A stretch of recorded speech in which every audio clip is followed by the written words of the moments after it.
All right, I'm going to talk about 8.3. In 8.3, we will be discussing the integral test and P-series. So I want to start off with this series here. We've actually looked at this series, at least numerically. And when we did that, we did get a sum. I don't remember exactly what our sum approximation would be, but it does converge. Right now, our ability to determine whether a series converges or diverges is either going to be geometric or nth term. This isn't geometric, it doesn't diverge by the nth term, so we have to look at a new way of dealing with something like this. Now, let's think about an integral here, an improper integral. And the one thing I want you to realize is, and I'll draw a graph to sort of make this point, is if we were going to approximate the integral from 1 to infinity of 1 over x squared dx using a right approximation, actually a left approximation, we might use this series right here. So to show you what I'm talking about, let's start with this integral. Okay, so this integral, which by the way we've worked with before and we'll work with here again, which would look something like this, and I'm just going to do sort of a rough graph of this thing. Okay. And this is an improper integral, and it's represented by the area under the curve between the x-axis here, and that does definitely converge. We'll realize that this, if I did this thing right here, would actually be a left Riemann approximation. So what I mean by that is, here actually let's use the blue. Okay, so let's use the blue here. If I plug 1 in this, I get 1. So 1 gets plugged into this. Okay, so the first value plugged in would be area of 1. So it would be a width of 1, right? Each one of these has a width of 1, and a height of 1, which is what that would be. If I plug 2 into that, okay, plug 2 into that, I'm going to get 1/4, that's going to be the height, and once again the width is going to be 1. And if I continue on like that, okay, my area is what's in blue. Now, I will point out that the area here is going to be larger than the area here, but the reality is the difference is finite. And since the difference is finite, that's an important result. So as I go with this series here, so let's go ahead and show that this thing converges. So the limit as b goes to infinity of our improper integral, 1 to b, x to the negative second dx, that's equal to limit as b goes to infinity. That'll be negative x to the negative first, okay, 1 to b. So the limit as b goes to infinity, that'll be negative 1 over b minus 1 over 1. Now, limit as b goes to infinity, 1 over infinity, that's going to go to 0. So what I'm left with is 1, okay? So now the thing is, this is definitely greater than 1, but the difference is going to be finite. So sigma of infinity n equals 1 over n squared is going to be equal to 1 plus the difference in this finite area here. So we'll call that A. Now, I don't need to know exactly what this is. If I was interested in sort of getting an approximation for this sum, I could just go ahead and use my calculator and use larger and larger values of my top value here to see what that approximates. But what's important to realize is that if this thing converges, then this thing will converge as well. Okay? And that is the integral test. So let me go ahead and erase this so I can write this up. Okay. So here is our integral test here. So first of all, there are some preconditions that you want to keep track of. First of all, f has to be positive. By the way, down the line we'll deal with some ways to work around if we do have something that has a negative quality. But anyways, if f is greater than 0, continuous and decreasing, for x greater than or equal to some c being wherever we start. I will tell you in the book they use 1 here, but the reality is that this could really start anywhere. And a sub n equals f of n. So for instance, in the problem I just talked about, my f of x was equal to 1 over x squared. My a sub n is equal to 1 over n squared. So that's what I'm referring to here. So the infinite series and the improper integral are either both going to converge or both going to diverge. They're not equal. They're not identical. We could perhaps use one to approximate the other. However, we do know they're either both going to converge or diverge. So if you remember from the example I just talked about, we use the improper integral of this from 1 to infinity of this function to show that this thing is going to converge, and that is what's called integral test. So basically allows us to go back to what we were doing with improper integrals and use improper integrals to prove whether or not these things converge or diverge. Now, one of the things I do want to say is the explanation I gave at the beginning of the video is perfectly acceptable for the scope of this class. However, there is a more rigorous proof of this in our textbook, if you're interested in that, where they don't give the exact values, but they end up sandwiching our infinite series between essentially a left and right Riemann approximation, and then talk about how we can get those exact finite differences in area between the two. But that's not really necessary, just if you're interested in that. Okay, so that's it for the integral test, and now I'm going to go ahead and show you how to do that. Basically what it is then is from here on out, we're going back to essentially doing improper integrals. So let's do some examples.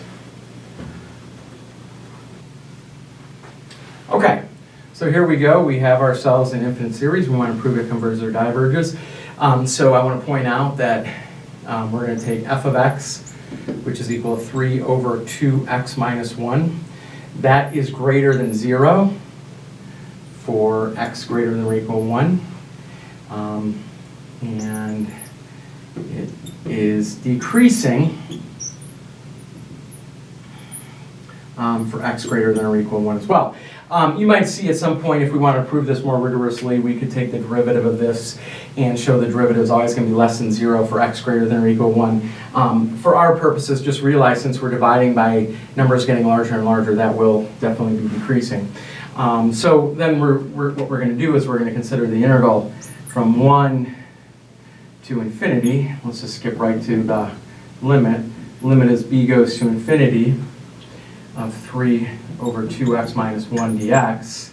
Okay, so the antiderivative of that is, now you could do a u sub if this throws you off, but realize that what's going to happen here is we're going to get 3 halves, and then ln, the absolute value. And I'll tell you, the absolute value here isn't really necessary because we're talking about 1 to infinity all being positive. So this would be 2x minus 1, so we don't really need the absolute value there. Now realize if I take the derivative of this, I'm going to generate a 1/2. So actually I did this the wrong way. So I need this to be 6. Okay, so now when I take the derivative of that thing, right, I'm going to get 1/2. That gives me back the 3 if I bring that 3 out front. So now I'm evaluating this from 1 to b, limit as b goes to infinity. Now right off the bat, what I'm going to see here is the limit as b goes to infinity of 6 ln of 2b minus 1 minus, and that will be 6 ln of 2 minus 1, which is 0, right? So this will be 0 here. But here's the thing. Limit as b goes to infinity, ln goes to infinity, so this is infinity, so diverges. So this improper integral diverges. And this proves then that our series diverges. So we would say that our series, n equals 1 of 3 over 2n minus 1, diverges by integral test.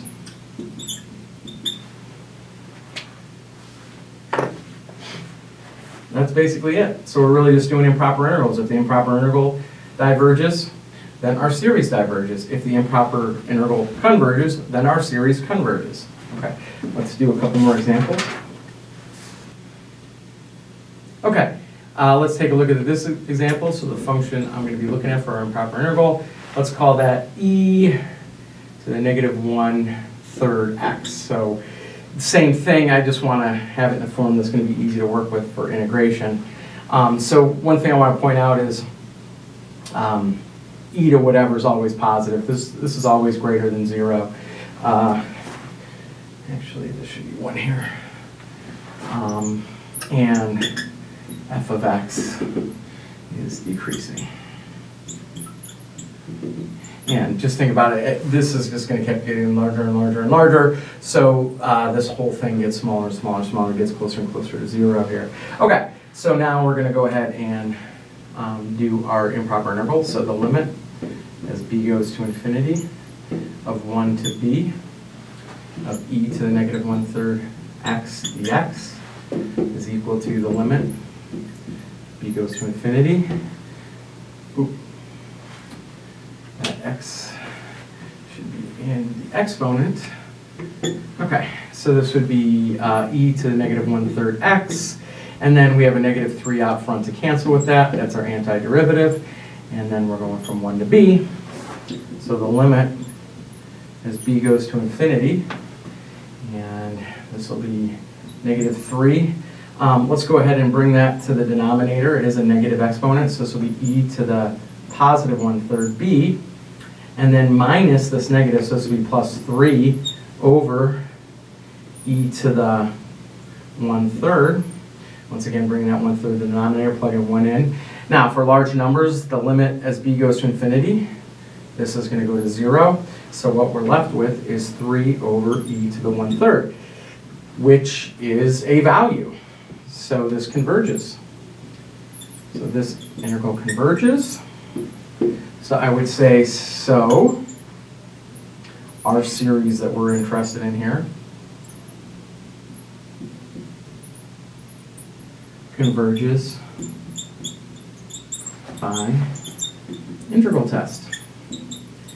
Okay, and that's it. So basically from there we just keep going. Okay, so that's integral test. You just basically go back to what we were doing in the last chapter and we do integrals. Okay, so from here I'm going to show you a special case of this called p-series, which makes this a lot easier, and that will be it for this video.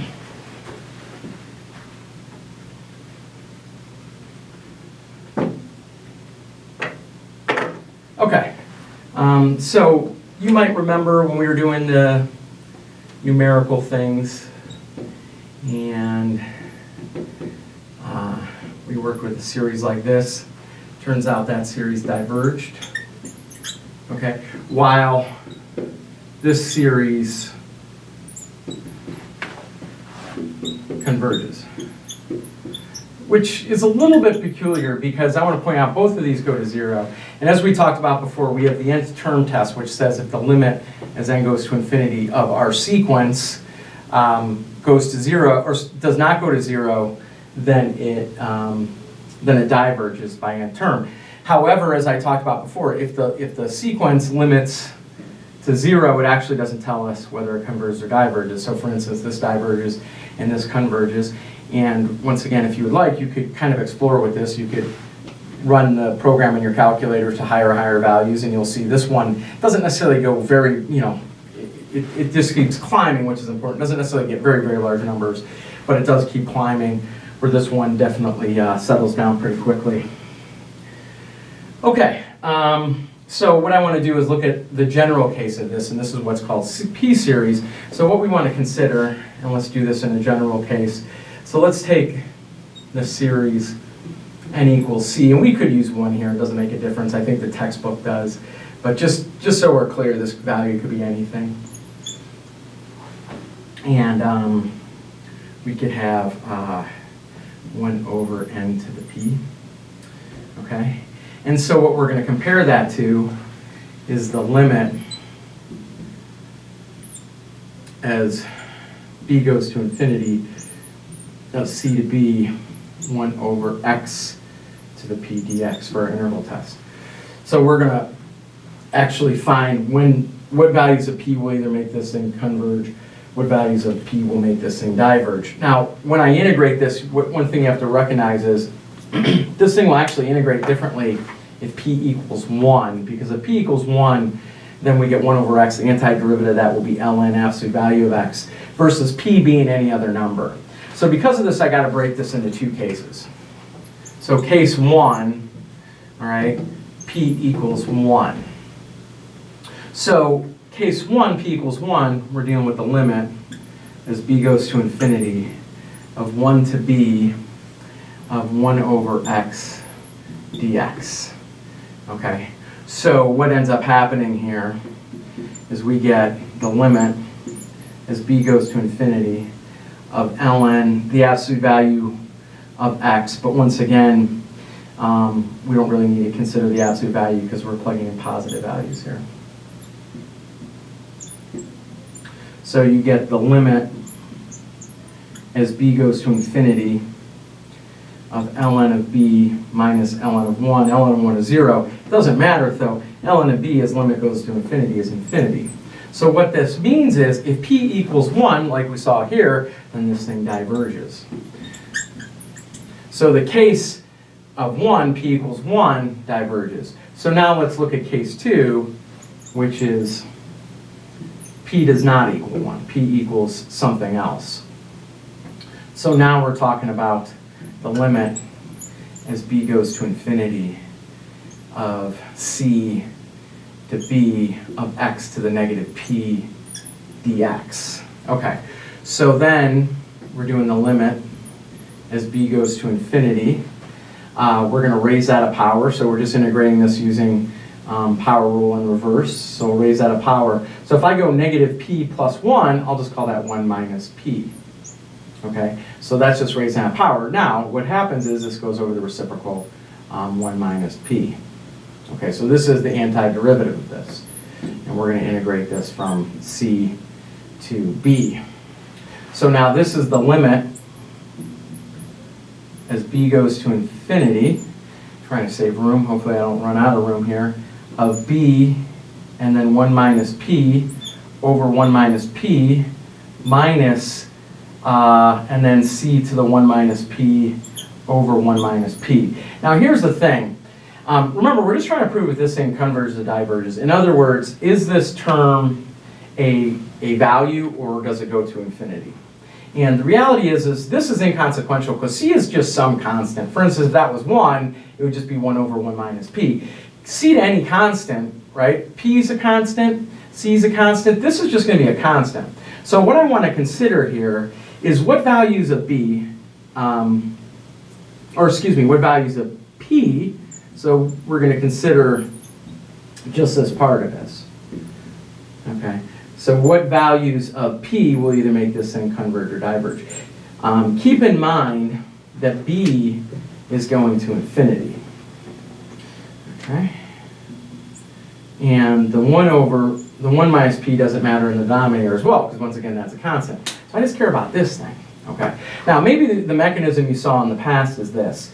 If that b stays in the numerator, right? If b stays in the numerator as the limit as b goes to infinity, then this thing will diverge. Okay? So in other words, if 1 minus p is greater than 0, right, is a positive value, so that thing stays in the numerator, which would mean that p is less than 1, then this thing will diverge.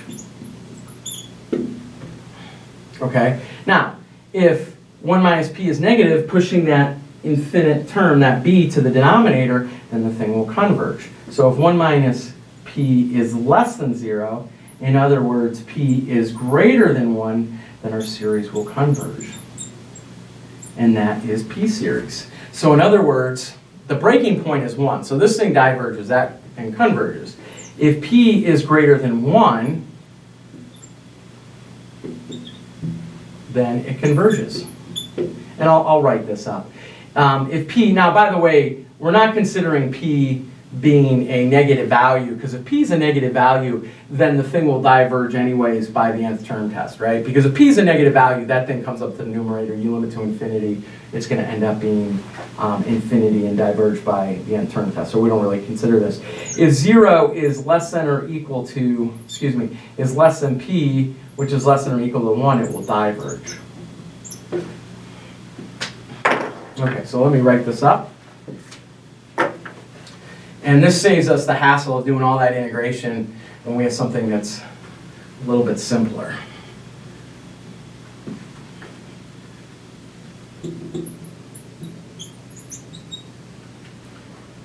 Okay, so here we go. Given the series, so here's our series right here. If p is greater than 1, then the series converges. If p is less than or equal to 1, then the series diverges. And once again, it's somewhat trivial because if p was a negative value, moving up to the numerator would diverge anyways by n-term test. So when we have things that are strictly in this form, so for instance, if I gave you the series 1 over the square root of n to the third, right?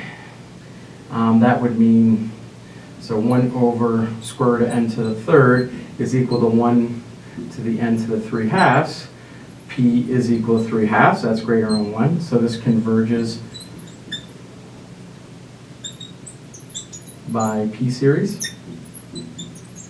We don't have to go any further than that. If we have something like this, and what I'm going to do is, just to kind of show you it doesn't matter, let's say I had 5/2 and then the square root of n. Don't be thrown off by the 5/2.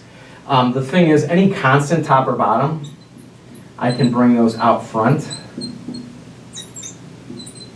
of our series. And as I've talked about before, series work very, very similar to integrals. So typically what you can do for integrals, you can do for series. So that'll be n to the 1/2, okay? And so this thing would diverge by p series, since p is equal to 1/2, which is less than 1. And that's basically it. Now, let me just caution you, we cannot use p series on its own with a series that looks like this. We can't do it yet. So let's say I gave you the square root of n plus 1. That will actually diverge, but we need actually a topic from 8.4, which is called comparison tests. So this cannot use p series directly.